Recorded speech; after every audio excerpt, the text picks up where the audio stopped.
ఈ భాగాన్ని మనము ఒకవేళ ఇంతకుముందు కొద్ది గొప్ప కూడా ఇది ఉండే పరిస్థితిలో ఉన్నామని నేను అనుకున్నాను.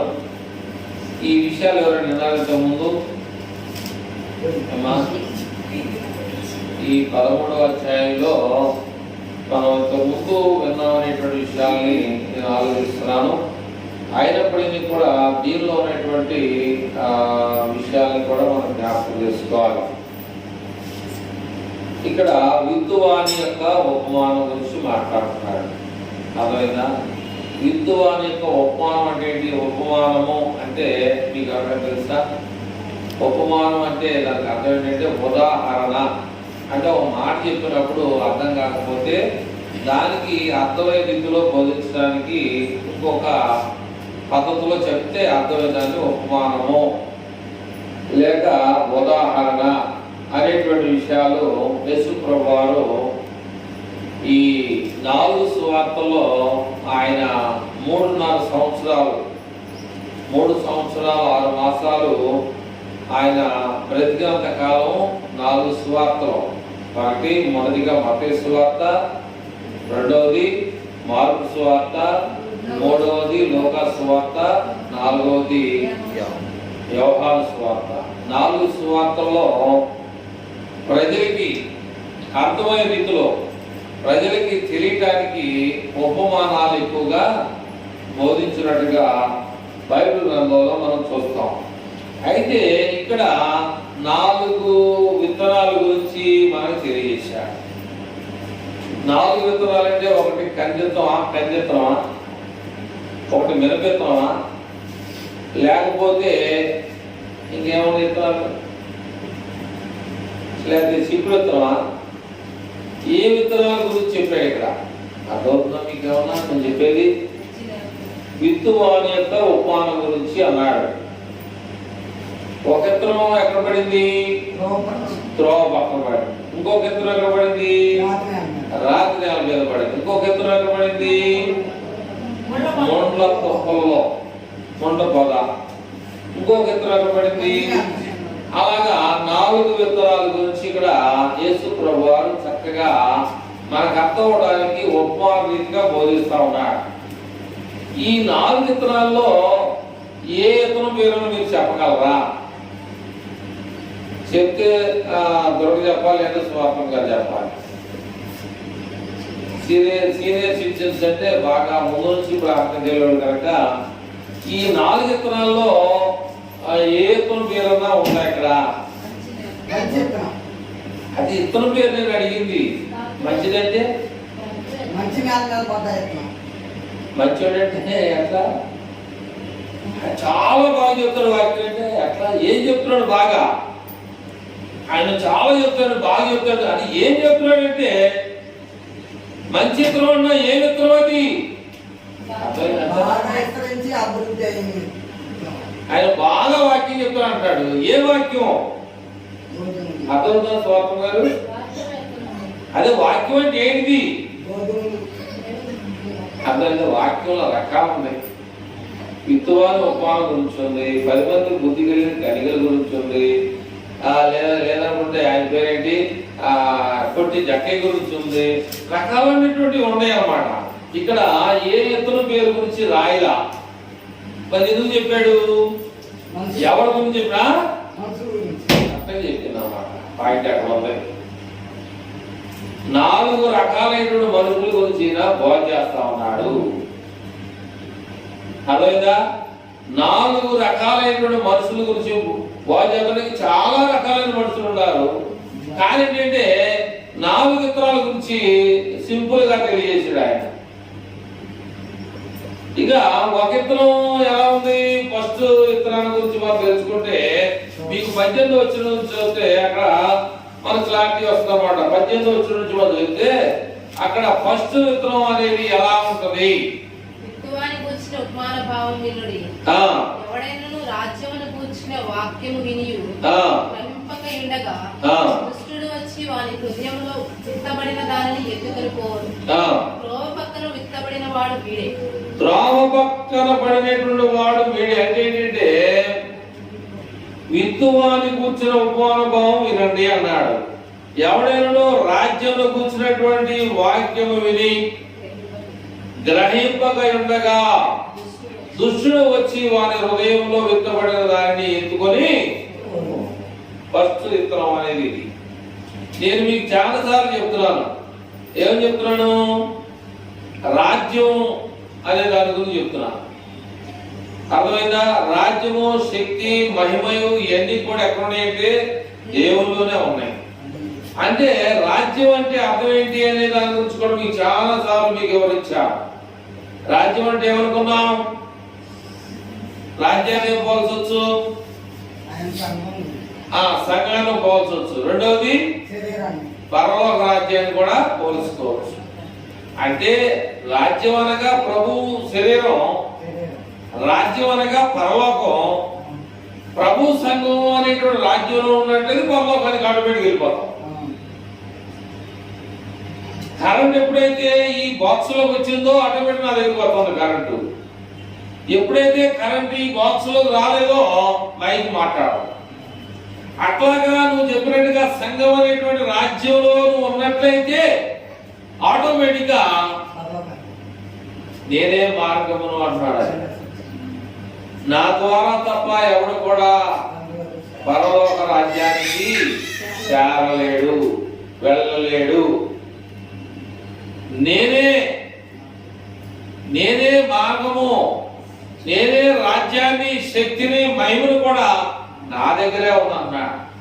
ఇది మొదటి విత్తనం గురించి మనం నేర్చుకున్నాం. ఏం చెప్తున్నారు? ఫస్ట్ విత్తనం కలిగిన వారు వాక్యాన్ని వింటారు. సైతం ఏం చేస్తుంది? వాళ్ళలో కొద్దో గొప్ప ఉన్నటువంటి ఆ విశ్వాసాన్ని సైతం వచ్చి ఎత్తుకొని వెళ్ళిపోవాలి. రెండవది, రాతి నేలను విత్తబడిన వాడు వాక్యము వాక్యాన్ని విని వెంటనే సంతోషంతో దానిని అంగీకరించువాడు. అయితే అతనిలో వేరు లేనందున, అతనిలో వేరంటే శక్తి లేదు. శక్తి అంటే వినాలనేటువంటి తాత్పర్యం ఆయనలో లేనందువలన అతడు కొంతకాలము నిలుచును గాని, అతడు కొంతకాలం రెండు ఎత్తులు పర్వాలేదు గాని వాక్యము నిమిత్తము శ్రమ వచ్చినా, హింస వచ్చినా, ఈ శ్రమలో హింసలు రాగానే ఇబ్బంది పడతాడు. చాలా మంది ఏంటంటే యేసు ప్రభు నమ్ముకుంటే డబ్బులు వస్తాయనగా, యేసు ప్రభు నమ్ముకుంటే డబ్బులు, చాలా ప్రార్థన చేస్తే చాలా మందికి మేలు జరిగిందనగా, అందుకోసం మేము ప్రార్థన వస్తాం వాళ్ళు కూడా చాలా మంది ఉన్నారు. అట్లాంటి విత్తనం అన్నమాట ఇది. కొంతకాలం ఏం చేస్తుందంటే దానిలో ఉంటుంది కానీ ఏరు కింద ఏముంది? ఎక్కడ పడింది అది? కిందకి వెళ్తానికి అవకాశం లేదు, మెత్తని మన్ను లేదు కనుక కిందకి వెళ్తానికి అవకాశం లేనందువల్ల కొంతకాలం ఏంటంటే ఇదివరకు ప్రార్థన వచ్చి రావట్లేదంటే ఏమవుతుంది? ప్రార్థన వచ్చిన కలిసి మాకు శ్రమలు వస్తున్నాయండి.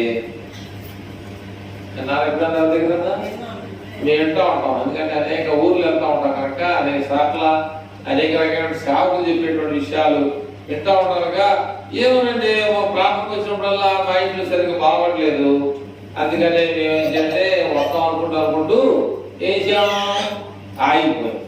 అసలు ప్రార్థన అంటే అర్థం ఏంటంటే శ్రమ. నువ్వు దేవుని దగ్గరికి రావాలంటే యేసు ప్రభువు నీకు ఒక మార్గాన్ని చూపించాడు. ఏమని?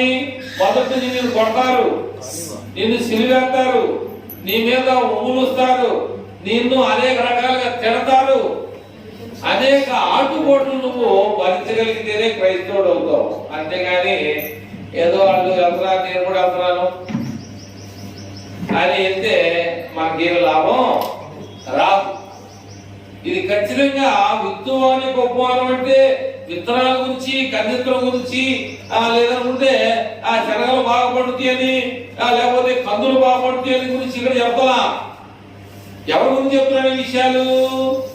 మనుషుల యొక్క తత్వం, ఒక మనిషి తత్వం అలా ఉండదనేటువంటి దాన్ని యేసు ప్రభువు అక్కడ చక్కగా ఒక ఉపమానాన్ని వివరిస్తా ఉన్నాడు అన్నమాట. ఈ మనిషి తత్వత ఎలా ఉంటది, ఈ మనిషి భక్తి ఎలా ఉంటది, ఈ మనిషి యొక్క ఆలోచన ఎలా ఉంటది అనేటువంటి విధానంతో కూడా ఆయన దేవుడై ఉన్నాడు కనుక, దేవత్వం అనేది ఆయనలో ఉంది కనుక మనల్ని చూడగానే ఆయన చెప్పేస్తాడు, మనల్ని చూడగానే ఆయన చెప్పేస్తాడు. ఒక మాట చెప్పనా, జరిగినటువంటి సత్యం. ఇలాంటి సందర్భంలో, ఇలాంటి ఎండవేళల్లో మీకు గుర్తొస్తుందా? అబ్రహాం ఏం గుర్తొచ్చింది? నీకేం గుర్తొచ్చింది? కరోనా గుర్తుకొచ్చింది. కరోనా ఎండ ఉందనుకో పారిపోతుంది, ఎండలోకి వచ్చింది మనం పట్టుకుంటే. అర్థమైందా? ఇటువంటి ఎండ టైంలో ఒక మంచినీళ్ళు బాయికాడికి వచ్చింది. అర్థమైందా? ఇటువంటి ఎండ వేళలో మంచినీళ్ళు బాయికాడికి వస్తుందన్న సంగతి ఆయన తెలిసి ఆయన ముందుగానే మంచినీళ్ళు యాకోబు బావులని బైబిల్లో ఉన్న విషయాలు చెప్తుంటే యాకోబు బావు దగ్గర గురించి ముందుగానే అక్కడ వచ్చున్నాడు. నిజమైన తోడిదంతా మనకు తెలియదు కానీ తాజ్మహల్ జోలికి వెళ్తే ఆడేం చేసి కొడితే అది కప్పుకొని పక్క వెళ్ళిపోయింది. వెళ్ళిపోయిన తర్వాత చాలా మంది ఏమన్నారంటే తాజ్మహల్ జోలికి వెళ్ళారా, అది ఏమంటారు, అది కమ్మపడుతుంది కనుక అరు అని చెప్పేసి కొంతమంది భయపెడితే ఆడేం చేశాడంటే ఏం చేయాలో తెలియక అత్తగారింటికి వెళ్ళాడు. ఆ అత్తగారింటికి వెళ్తే అక్కడ నీళ్లు పోసుకుందని చెప్పేసి ఆ దడి మీద కండ మీద కండం మీద వచ్చాడు కూర్చొని ఉందన్నమాట. అర్థమైందా? నా కోపం ఎలా తెలుసో తోసుకోవాలని కోపం అట్లా కోపం అని మనుషులు కూడా ఉంటుంది కోపం, నేను కాదంటున్నా. కానీ ఇక్కడ ఎక్కడి నుంచి నేను మర్చిపోయాను, స్టార్టింగ్ ఏంటి అంటే యేసు ప్రభు వారు యాకోబు బావి దగ్గరికి వచ్చి ఆమె మంచినీళ్ళు అడిగాడు. సమరయ్య స్త్రీని మంచినీళ్ళు అడిగితే ఏముంది?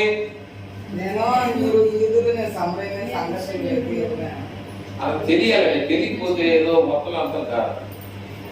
మంచినీళ్ళు తాగడానికి నీకు తాడు కడవ ఉందా, అది కావాలి. అంతేగాని ఏదో ఇన్నేతనం వెళ్ళిపోతున్నాం వచ్చేతనం కాదు. మా చిన్న వయసులో ఈ అమ్మాయి పేరేంటి చిన్నారి, అంత వయసులో మన ఇక్కడ అంబాపురం మన దగ్గర రాయచెట్టు దగ్గర పెద్ద బావి ఉంది. 2 ఊర్లు మోటార్ పెట్టి జరిగి మోటార్ పెట్టి లాగించినా కూడా నీళ్లు తక్కువ. దాంట్లో తొట్టు పెట్టి ఇటువంటి ఎండాకాలం టైంలో తాడు కూడా అక్కడ పెట్టేవాళ్ళు. నాకు తెలిసి ఒక తాడు కూడా అక్కడ పెట్టే ఎదురు బండి కానీ సైకిల్ మీద వెళ్ళే కానీ నడుచుకుంటూ పోయేవాళ్ళు కానీ పూర్వం నుంచి ఉన్నటువంటి పెద్ద అన్నమాట. వాళ్ళు వచ్చి ఆ తాడు కూడా తోడుకొని వాడికి ఎన్ని నీళ్ళు కావాలో లేదంటే చక్కగా ఆసనం తీసుకుంటారు, అక్కడ సేపు కూర్చొని వెళ్ళేటువంటి పద్ధతులు అక్కడ బలం కూడా ఇచ్చినటువంటి పరిస్థితి ఉందన్నమాట. అట్లాగా యేసు ప్రభు వారు మంచినీళ్ళు అవుతాయమ్మా, నాకు మంచినీళ్ళు కావాలని అడిగినప్పుడు నీ దగ్గర ఎందుకన్నాడంటే ఆ మాట మీకు తెలుసా? ఎందుకన్నాడు తెలుసా? యూదులకి సమరయులకి సాంగత్యం లేదు, అంటూ వ్యాధి. అర్థమైందా? కాబట్టి తాడు గడవ ఉంటే తోడుకొని నువ్వే తాగు. ఈ అమ్మాయి పోయడానికి వెళ్ళలేదు. పోస్తే ఏమైంది? ఏమైంది? అది అంటు కావాలి. అంటూ ఈ అమ్మాయి పట్టుకునే దాటుకోకూడదు. అంటూ నేను చిన్నప్పుడు ఈ కొండ మీద కొండ ఎంతైతుందో అంత ఎక్కా నేను పైకి చివరి పడిక. అక్కడి నుంచి పొలం పోసుకొని కిందకు వచ్చిన తర్వాత మంచినీళ్ళు అడిగితే దొడ్లోకి వెళ్ళి చెంబుతో నీళ్లు పోసి దొడ్లోకి పోసేది ఎదురుపోయి మాకు తెలియదు. నాకు మంచినీళ్ళు అవుతుంది. తాగింటి దొడ్డుకి వెళ్ళే చెంబు అది ఇతర చెంబు. నేను చిన్న వయసులో ఈ వయసులో మాకేం తెలుసు? మంచినీళ్ళు కావాలి, దానం కావాలి. ప్రతి ఇంటికి ఇతర చెంబు ఉండేది. నాకు మంచినీళ్ళు కావాలి, ఏ చెంబుతో పోతుందో నాకు అనవసరం. నాకు నా దాహాన్ని కొండ మీద నుంచి కిందకి పొలం మోసుకొచ్చే వరకు నాకు దాహం అవుతుంది. ఆమె చెడ్డీలు కలిపిందో మంచినీళ్ళు కలిపిందో నాకైతే తెలియదు, నాకైతే దాహం.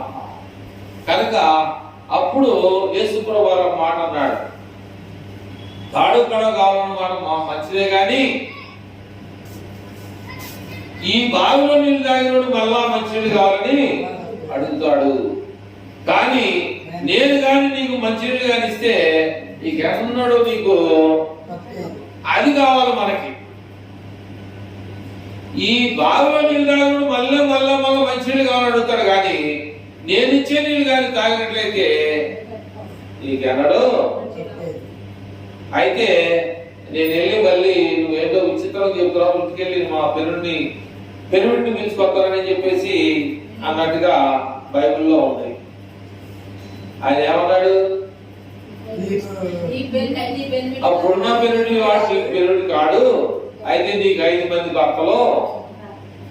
అలాంటి దేవుడి గురించి మనం తెలుసుకోవడం టైం పెట్టకపో. అదేంటి నాకు 5 మంది భర్తలు ఉన్నారు ఆయనకే తెలుసు అనుకోవడం కాదు. ఈ బైబిల్ని మనం ఏం చేయాలంటే ఏదో ఒక టైంని వచ్చేసి వెళ్ళిపోతున్నాం అనేది కాదు. ఒక చక్కని బైబిల్ గ్రంథాన్ని మనం ఏం చేయాలంటే మనం మైండ్ లో తీసుకొచ్చుకోవాలి. అనవసరమైనటువంటి విషయాలు మనం పెట్టకూడదు మనసులో. ఇక్కడ 4 ఇతరాల గురించి చెప్పాడు, కానీ ఇతరాల గురించి కాదని చెప్పింది. 4 మనుషుల యొక్క తత్వం ఎలా ఉంటుందని చెప్పేసి ఆయన చెప్పుకుంటూ వచ్చాడు అన్నమాట. ఆ తర్వాత 3వ ఇతరుల గురించి చెప్తే అక్కడ ఎలా ఉంటుందని చదువు. కానీ ముండ్ల పొదలలో విత్తబడిన వాడు వాక్యము వినువాడే గాని, కాబట్టి నాకు వాక్యం వినాలనేటువంటి ఆసక్తి ఉందే గాని ఐగిక విచారమును ఐగిక విచారము ధనమోసమును ఆ వాక్యమును అణచివేయను కనుక ఆ వాక్యాన్ని అణచివేయను కనుక వాడు నిష్ఫలుడు. ఆడెందుకు పలికినాడు వాడు అంటే ఏంటి? ముండ్ల పొదల్లో విత్తబడిన వాడు వాక్యాన్ని వింటాడు. ఐకిక విచారణ, ఏమి తిందుమా, ఏమి తాగుదామా, ఏమి సంపాదిద్దామా, పక్కన వాళ్ళ కన్నా నేను బాగా అభివృద్ధి చెందాలి, నేను బాగా విస్తరించాలి, అనేకుల కన్నా నేను గొప్ప అవ్వాలి అనుకునేటువంటి వాడు అక్కడ ఏం చేయబడతాడంటే ముళ్ళును చూపించాడు దేవుడు. ఆ ముళ్ళు ఏం చేస్తాడంటే అంటే ఉపమానం, అది అంటే ఐకిక విచారణ అంటే ఏంటి? ఆ లోకానుసరమైన విచారణ నీకు ఎక్కువ ఉండడం ద్వారా వాక్యం అయిపోతుందంటే వాక్యం లేదు అక్కడ. వాక్యం అనే ఎదుగుతుల ఐకిక విచారణ అంటే చాలా వాటి మీద మనసు, చాలా వాటి మీద మైండ్ పెట్టడం ద్వారా అభివృద్ధిని సంపాదించుకోలేకపోతున్నాం. అది ఎవరి తప్పు? మనదే తప్పు. అది దేవుడి తప్ప అని కొంతమంది అనుకుంటారు, కాదు. కనుక మనం చాలా జాగ్రత్తగా, మనం ఎవరైనా సరే ఒక విషయాన్ని మీకు నిజమైనటువంటి సత్యాన్ని మీకు తెలియజేయాలని నేను అనుకుంటున్నాను. ఒకవేళ అది మీరన్నా పర్వాలేదు, వినకపోయినా పర్వాలేదు. ఏమిటి ఆ విషయాలు అంటే, నిజమైన సత్యం ఏంటంటే అక్కడ సత్యం ఉందో లేదో తెలియదు, కానీ అది నా కంటితో చూసిన దాన్ని బట్టి చెప్పాల్సి వచ్చింది. మొన్న ఈ లోక సంబంధమైనటువంటి ఐహిక విచారణ, ఇప్పుడే చదివాం బైబిల్లో. ఈ లోక సంబంధమైనటువంటి ఐహిక విచారణ, ఏమి తిందామో, ఏం సంపాదిద్దాం, అది కాదు మనకు కావాల్సింది. నువ్వు నమ్ము అంతే. నువ్వు దేవుని నమ్ము, ఖచ్చితంగా అద్భుతాన్ని చూస్తావు. అద్భుతాన్ని చూస్తావు, దేవుడు చేస్తాడు నీకు. అది మనకు కావాలి. మరి నేను కానీ మీరు కానీ మనం ఎవరైనా సరే 4 విత్తనాల్లో ఏ విత్తనాన్ని పోలి మనం ఉండాము?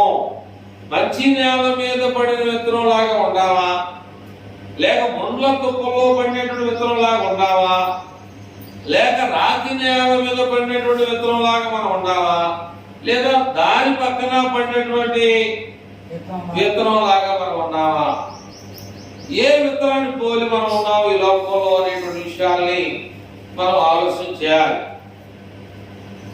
మరి ఇంత వాక్యాన్ని కూడా మనము దేవుని రాజ్యం, ఆయన రాజ్యానికి హక్కుదారుడు. ఈ లోకంలో మనకు ఒక హక్కు ఉంటుంది. ఈ లోకంలో మనకి ఏముంటది? హక్కు ఉంటుంది. ఏ హక్కు ఉంటుంది? భూ హక్కు, భూమి హక్కు, లేదా ఇల్లు హక్కు. అలాంటి హక్కు మనకి ఇల్లు నీరు కాబట్టి నేను ఇంట్లో నివాసం చేస్తాం, నీకు హక్కు ఉంది. ఎందుకని ఈ లోక సంబంధమైనటువంటి గవర్నమెంట్ ద్వారా నువ్వు కొనుక్కొని రిజిస్ట్రేషన్ చేయించుకున్నావు కాబట్టి నీకు హక్కుదారుడుగా ఉంటున్నావు. అయితే ఇక్కడ గురించి దేవుడు ఏమంటాడంటే ఇది మనకొద్దు అంటాడు. ఉండు, ఈ లోకంలో ఉన్నంత కాలం ఉండు, కానీ నా రాజ్యం అనేది ఉంది, నా రాజ్యంలో కూడా నువ్వు ఉండాలి. నాతో పాటు నా రాజ్యానికి వారసత్వాన్ని నువ్వు కలిగి ఉన్నావా?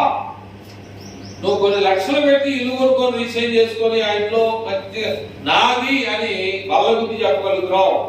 కానీ దేవుని ఎదుగు నువ్వు వస్తున్నావు కనుక నేను దేవుని యొక్క రాజ్యానికి హక్కుదారుని, నేను చనిపోతే పరలోక రాజ్యానికి నేను డైరెక్ట్ వెళ్ళగలను అనేటువంటి హక్కు నువ్వు ఎక్కడ చూపించగలవు? ఏ సందర్భంలో చూపించగలం? ఏ విషయాల్లో మనం చూపించగలం అనే విషయాన్ని మనము ఒక్కసారి జ్ఞాపకం చేస్తే, ఇక్కడ కొరింథీయులకు రాసినటువంటి 2వ పత్రిక 5వ అధ్యాయాన్ని మనం ఒకసారి పరిశీలన చేస్తే, కొరింథీయులకు రాసిన 2వ పత్రిక 2వ కొరింథీయులకు రాసిన పత్రిక 5వ అధ్యాయము 1వ వచనాన్ని 1, 2వ వచనాన్ని మనం చూద్దామా? అమ్మా, భూమి మీద మన గుడారమైన ఈ నివాసము శిథిలమైపోయినను, భూమి మీద మన గుడారమైనటువంటి ఈ నివాసము శిథిలమైపోయినను, చేతి పని కాక దేవుని చేత కట్టబడినది నిత్యమైనది నివాసం పరలోకమందు మనకున్నదని ఎరుగుదుము. మనము దిగంబరులము కాక వస్త్రము ధరించుకున్న వారముగా కనబడుతుము. కాబట్టి పరలోకము నుండి వచ్చు మన నివాసము దీనిపై ధరించుకొనాలని అపేక్షించుచు దీనిలో మూలుగుచున్నాము. ఈ గుడారములోనున్న మనము భారము మోసుకొని మూలుగుచున్నాము.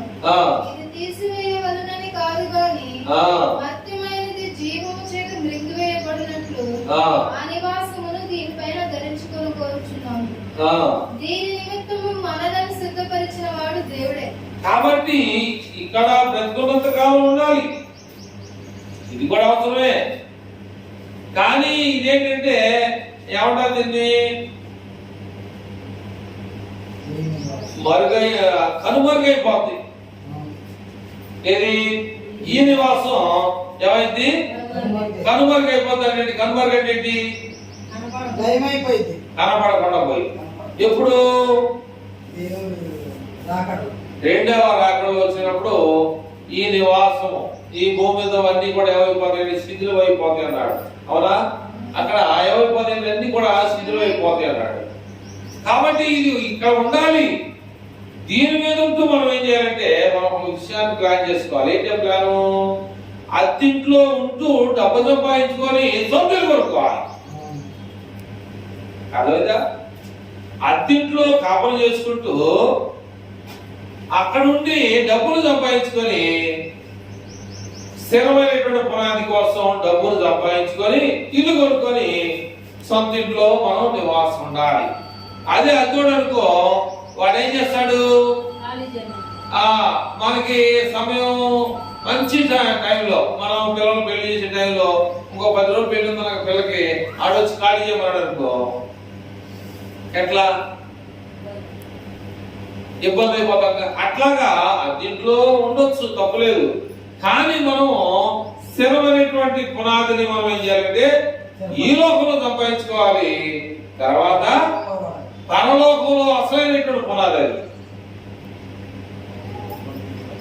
అదే సుప్రభు అన్నాడు, నీతి కొరకు ఆకలి దప్పులు గలవారు ధనులు, వారు ఏం చేసుకుంటారంట? పరలోక రాజ్యం. నీతి కొరకు. అందుకని ఇక్కడ ఎన్నో వచ్చిన చదివి మనం మూడో ఒక పాయింట్ లో ఏముందంటే 21 వచ్చినమ్మా. 3వ పాయింట్ లో 21 వచ్చిన నేను ఎక్కడంటే మత్తయి సువార్త 13వ అధ్యాయము ముండ్ల తొప్పులో అన్నది 22 వచ్చిన ముండ్ల పొదల్లో విత్తబడిన వాడు కాదు, ఆ పైన చదువు. త్రోవ పక్కన పడినవాడా లేదా రాత్రి నేల మీద పడినవాడు? రాతి నేల విత్తబడిన వాడు వాక్యము విని వెంటనే సంతోషముతో దానిని అంగీకరించువాడు. అయితే అతనిలో వేరు లేనందున అతడు కొంతకాలం నిల్చును గాని వాక్యము నిమిత్తం శ్రమ అయినను. చూడండి, మరి చెప్పిందనే యేసుప్రభు చెప్పిందనే, మీరు నాతో నాలాగా మీరు ఉన్నారంటే వాక్యము నిమిత్తము శ్రమయను హింసైనను ఇవన్నీ రాగానే దేవుడి నుంచి పారిపోకూడదు. అది నిజమైనటువంటి సత్యం అన్నమాట.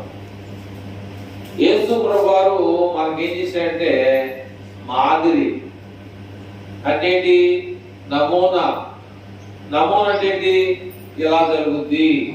ఒక క్రైస్తవుడిగా ఉండాలంటే ఇవన్నీ మీరు పాటించాలి, ఇవన్నీ కూడా మీరు ఏం చేయాలి?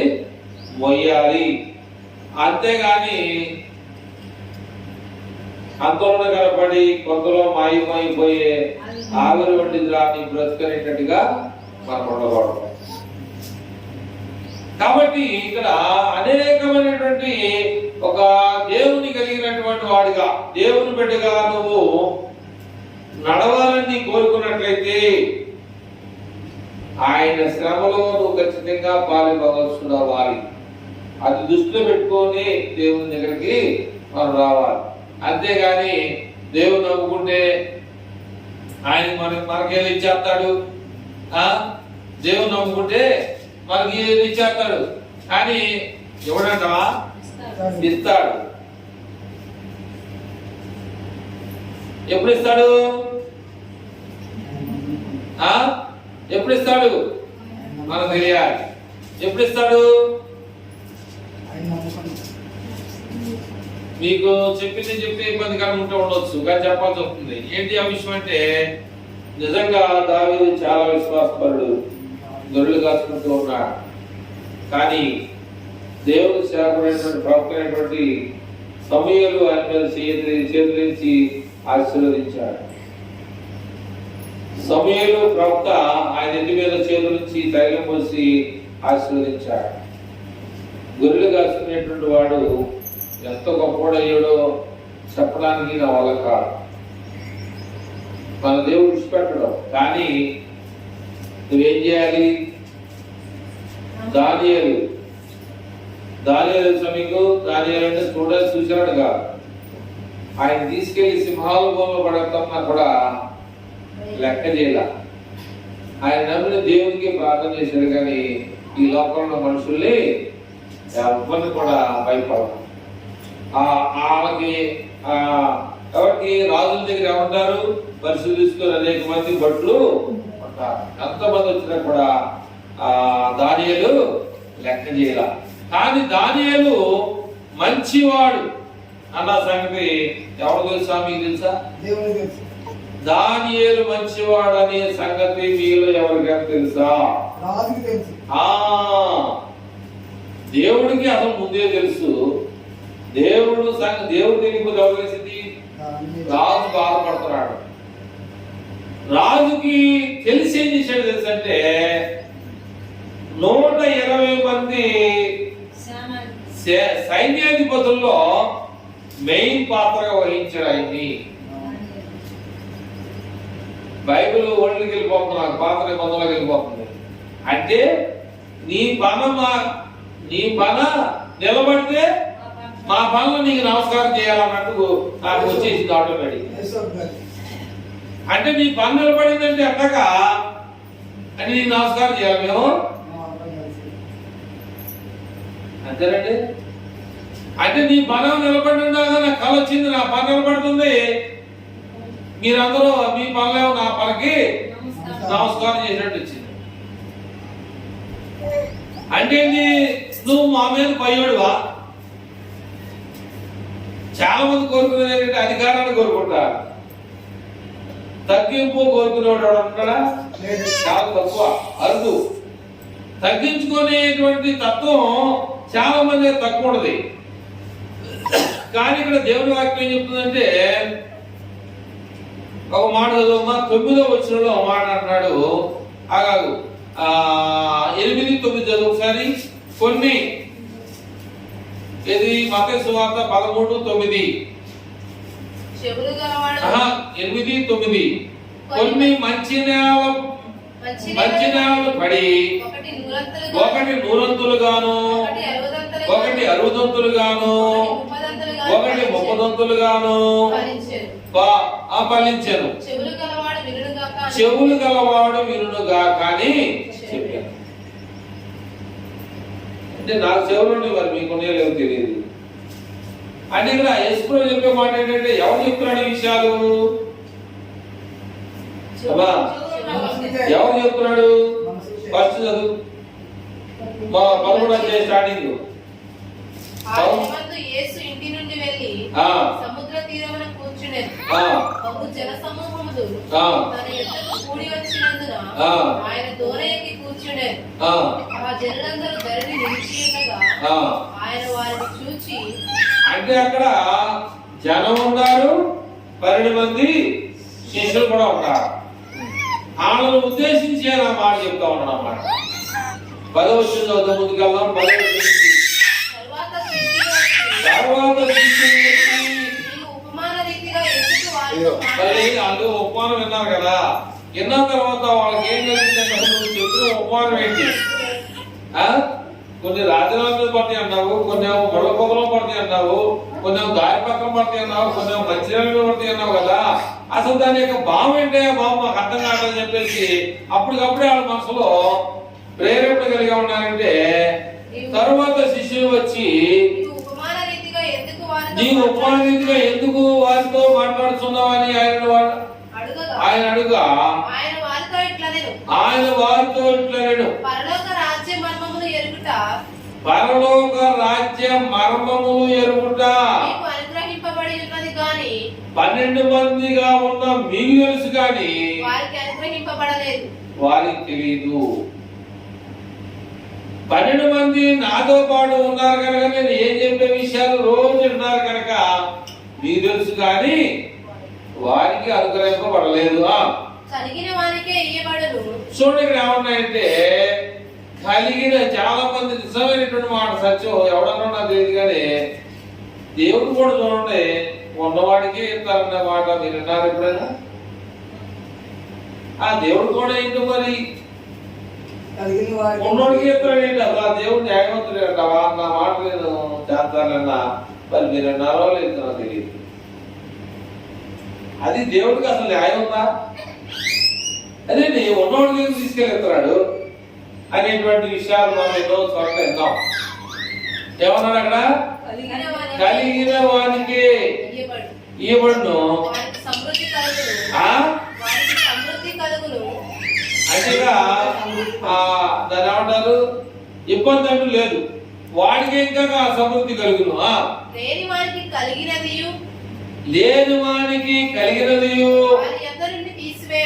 లేనోడి దగ్గర నుంచి కూడా తీసేసి మరియు కాబట్టి ఇక్కడ ఏమంటారంటే వారు చూస్తారు కానీ వింటారు కానీ విన్నట్టుగా ఉంటారు కానీ వినరట్లా. ఇందుకోసమే కదా నేను ఉపమాన రీతిగా మీకు బోధ చేస్తా ఉన్నాను అంటున్నాడు అన్నమాట.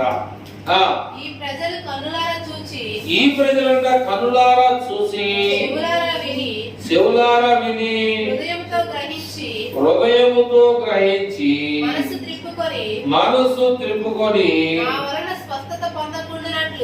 నా వలన స్వస్థత పొందకుండానట్లు వారి హృదయము క్రొవ్వినది, వారి చెవులు వినటానికి మందములైనవి, వారు తమ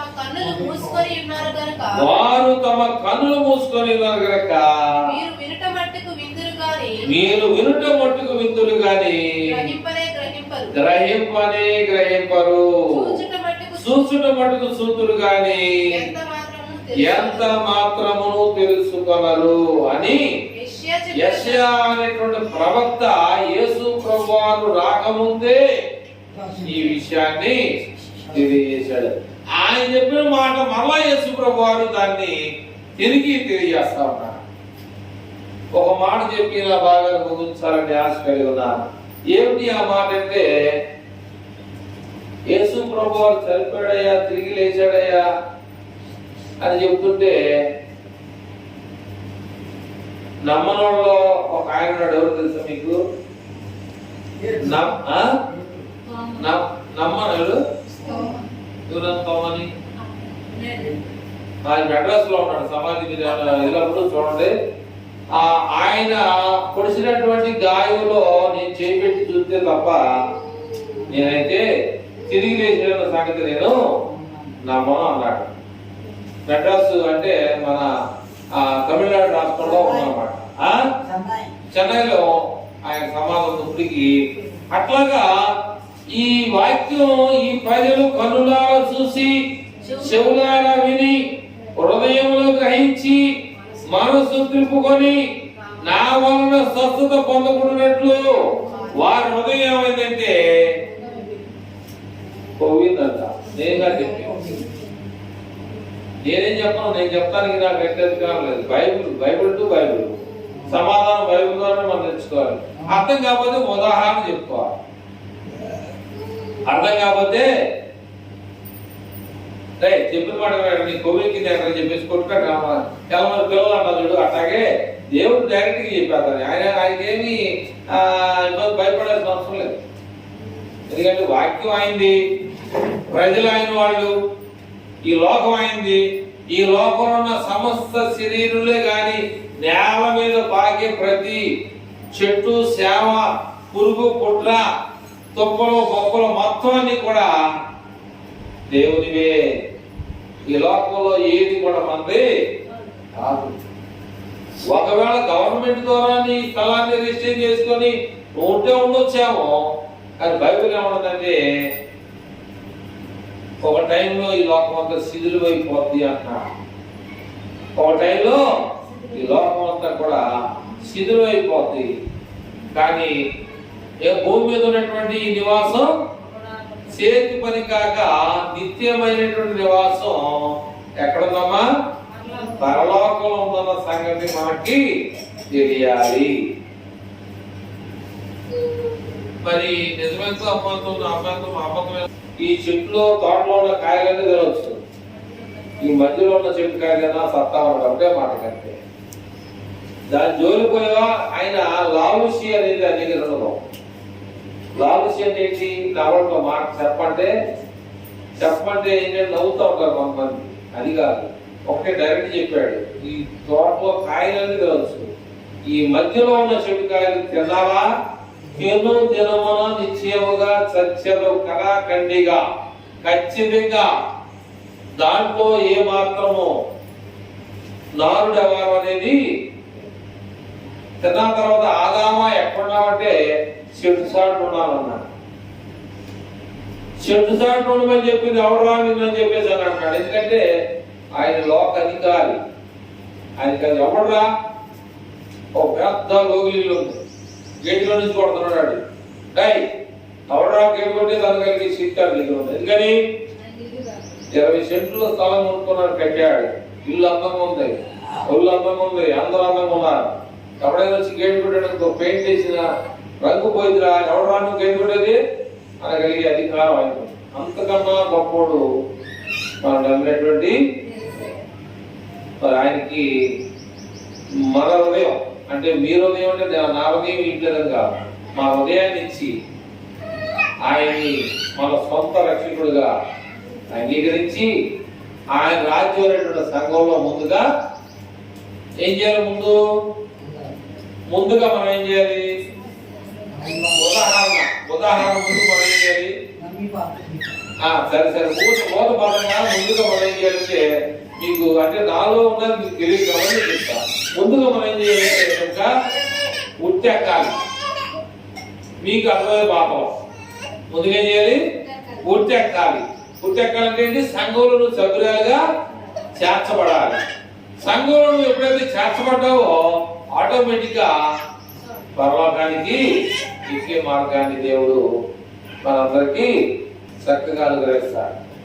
కనుక మంచి విషయాలు దేవుడు ఈరోజు ఏం చేయాలా, ఏ వాక్యం చెప్పాలని అనుకుంటూ కొరింథీయులు రాసినటువంటి పత్రికలో మనం 13వ అధ్యాయం మనం చదువుకున్నాం.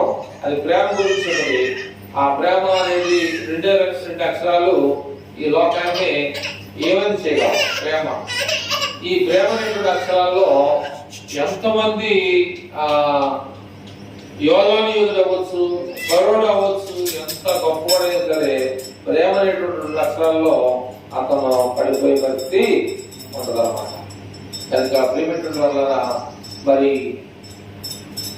నాలుగు విత్తనాలు అంటే ఆ విత్తనాలు పేర్లు కాదు కానీ సూచించాడు దేవుడు. ఆ విత్తనాల గురించి 4 రకాలైనటువంటి మనుషుల్ని పోల్చాడన్నమాట.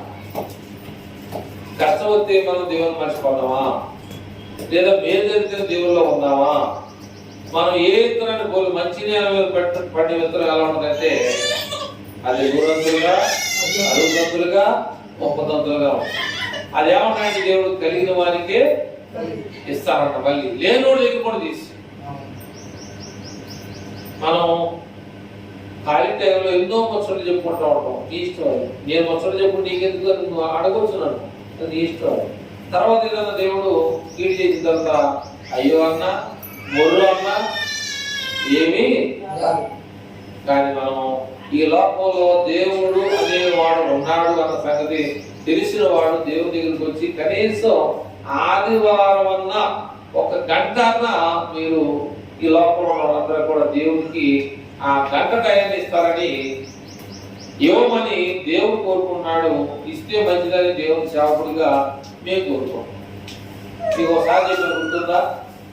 ఎరక్క అంటే నేను చెప్తే తెలిసింది నాకు తెలీదు. ఒక బాప్తిసం పొందుతారయ్యానంటే ఏం చేయడైనా ఇప్పుడు మధ్యలో తిల్లమ్మా మరి ఆదివారం అయితే ఆరాధనలో అందరూ ఉంటారు, వాక్యం చెప్తారు. వాక్యం చెప్పిన తర్వాత చక్కగా అందరూ కలిసి నీకు బాప్తిసం ఇవ్వడానికి బాగుండదని చెప్పేసి ఆ టయాన్ని ఇచ్చాడు వృధా. ఈ ఆదివారం రాకముందే అవుతుంది. అప్పుడు ఎవరు తప్పు? సేవకుడు తప్పు. అట్లాగా మీరు పాటలు పాడండి, ప్రార్థన చేయండి, వాక్యం వినండి, వాక్యం చదివే ఎవరసలు బాగా వాక్యం చదవండి. ప్రార్థన అంటే అర్థం ఏంటంటే దేవునితో మీరు మాట్లాడుతున్నారండి. ఇది ఏమైంది? వాక్యం ఏమైంది ఎవరు చెప్తారా? వాక్యం ఏమైంది?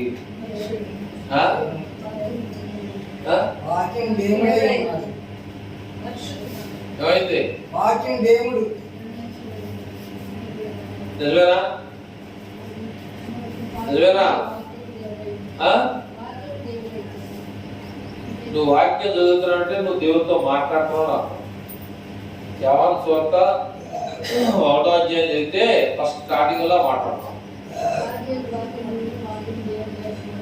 ఆది యందు వాక్యం నేను, ఆ వాక్యం దేవుని యందు ఉంది, ఆ వాక్యమే దేవుడే ఉన్నాడు. ఆ వాక్యం కృపా సత్య సంపూర్ణులుగా మన మధ్యలో చూడాలి. మన వాక్యం, ఈ వాక్యం నువ్వు తీసుకున్నావంటే దేవుడితో నువ్వు మాట్లాడినట్టు. బైబిల్ నీ దగ్గర ఉందంటే దేవుడి దగ్గర ఉన్నట్టు. ఆ బైబిల్ పేరేంటి? దాని మీద ఏమో ప్రింట్ చేసి ఉంది, పరిశుద్ధ గ్రంథం అని ప్రింట్ అయ్యి ఉంటుంది పైన. చూడండి కావాలంటే. అర్థమైందా? పరిశుద్ధ గ్రంథాన్ని నువ్వు పట్టుకుంటున్నావంటే అవ్వాలి, నువ్వు కూడా పరిశుద్ధురాలుగా అవ్వాలి. ఒకసారి మనం అవలేము. కొద్దిగా పని చేస్తూ ఉంటే తగ్గుతూ ఉంటది, పని చేయకపోతే తరగదు. అట్లాగా మనం కొద్ది దేవుళ్ళు కొంచెం మనసు పెట్టుకొని ఎదుగుతూ దేవుని దగ్గరికి వెళ్ళగలిగే స్థాయిని ఏం చేసుకోవాలి? సంపాదించుకోవాలి. కనుక ప్రేమటువంటి వల్ల దేవుడు మరి ఇంకా సమయంలో మంచి విషయాలు ఈ మనం అంతకుముందు విత్తనాలు ఉపాధి నేర్చుకున్నాం. కానీ అంత ఎవరన్నా మరి మీకు తెలియజేసానో లేదు తెలియదు. కానీ ఇప్పుడు 4 మనుషులు రకాల గురించి దేవుడు చెప్పాడు. కనుక మనం ఏ రకంగా ఉన్నామో మనం పరిశీలన చేసుకుందాం. కనుక ప్రార్థన చేసుకొని 2 కార్యక్రమాల ముందుకల్లా ఒక విషయాన్ని మీకు